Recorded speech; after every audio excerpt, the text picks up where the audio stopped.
Imagine this, you finish school, you get a steady job and start making a good living. But then you realize that almost half of your salary goes toward rent for a small flat.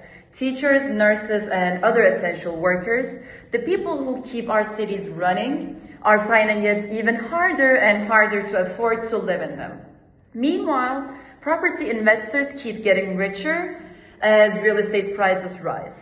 This is the affordable housing crisis. It's not just an economic problem, it's a social fault line that threatens to shape the future of entire generations. So what exactly is the affordable housing crisis? In simple terms, it's the widening gap between what homes cost and what most people can actually afford. According to United Nations, housing is considered affordable when it costs less than 30% of a household's income. But across many developed countries, millions of families are now spending far more than that. The impact is severe. People are forced to cut back on food, healthcare, and education just to keep a roof over their heads. The costs are complex, a mix of urbanization, the stagnant wages, speculative investments, and poor planning, of course. Housing has shifted from being a basic human need to a financial asset. The Resolution Foundation found that in the UK, home ownership among under 35-year-olds has dropped by nearly half over the past 2 decades, while property owners have become significantly wealthier. This growing divide is one of the clearest signs of intergenerational inequality in today's economy. The UK is a striking example. Few wealthy countries have seen such persistent gap between wages and housing costs. Rents have soared while real incomes have barely moved. According to the Resolution Foundation, fewer than 3% of private rental homes in England are affordable to those in housing benefits. The Office of National Statistics reports that rents have risen by about 15% in the last 5 years, almost double as the pace of wage, how the wage has been rising.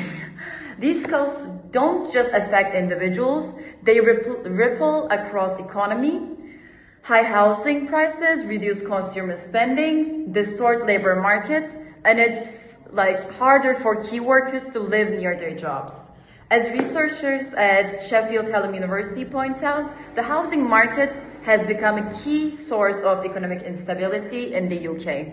Our case study focuses on the UK government's current housing strategy under the Labour administration. The government argues that the main issue is a lack of supply and plans basically to speed up the construction through partnerships with some private developers and also social landlords, supported by looser planning rules.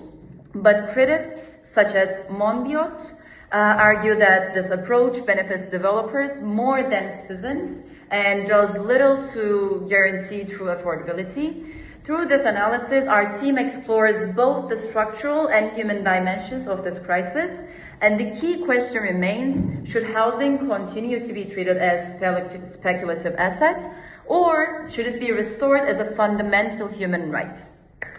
Let's move on to my friends. We're short 3.8 million housing units nationwide. Median home prices jumped from $169,000 to $523,000 in 2 decades. 653,000 people are homeless, up to 18% since 2015. Let me show you how we got here.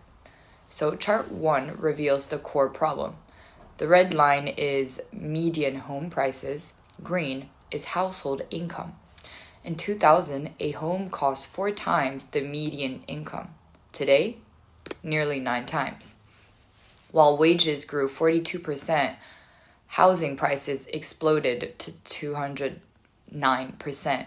Even after the 2009 crash, prices bounced back and kept climbing. Wages barely moved. The math just doesn't work anymore. Chart 2 breaks down who's struggling. So if you earn under $25,000, there's a 72% chance you're cost burdened, spending over 30% of income on housing. Even at $40,000 to $65,000, teachers, paramedics, retail managers, 42% are still cost burdened. This means choosing between rent and groceries. So basically one emergency away from eviction. Chart 3 shows where it's worst. The West Coast, nearly 1 million missing units, $2,450 average rent. Northeast is close behind. Even the Midwest is feeling it. Why? Restrictive zoning blocking apartment construction. And it's skyrocketing building costs. Investors treating homes as assets, not shelter anymore. Chart 4 is this radar chart, shows the ripple effects, mental health crisis from housing stress, blocked economic mobility, can't move for better opportunities, fractures communities from displacement, kids in unstable housing do worse in school, workers commute hours from affordable areas. This isn't just housing, it's reshaping society. So now chart 5 shows the sharpest edge. Notice the jump from 2021 to 2023. It was the pandemic aid. It ended.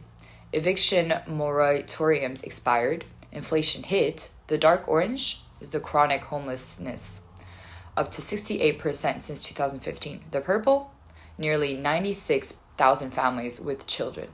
Kids sleeping in cars and shelters. And finally, chart 6 brings it all together, showing why this matters beyond the numbers. So why does all this really matter? Because this is systemic, not individual.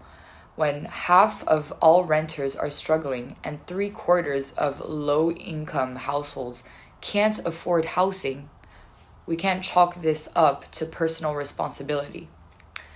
The housing crisis is creating a permanent underclass, trapping potential and tearing communities apart. The question isn't whether we can afford to fix it, it's whether we can afford not to. So, in the last 1 decade, all the governments of the UK have vowed to remedy the housing crisis, but affordability is only getting worse. The existing Labour government states that the lack of supply is the primary issue. They plan construct additional housing by collaborating with the private developers, reduce planning requirements, and allow social landlords to slightly reduce the rent to cover building costs. Paper-wise, it makes sense. The higher the supply, the lower the prices should be. However, in reality, the solution will not address the issue.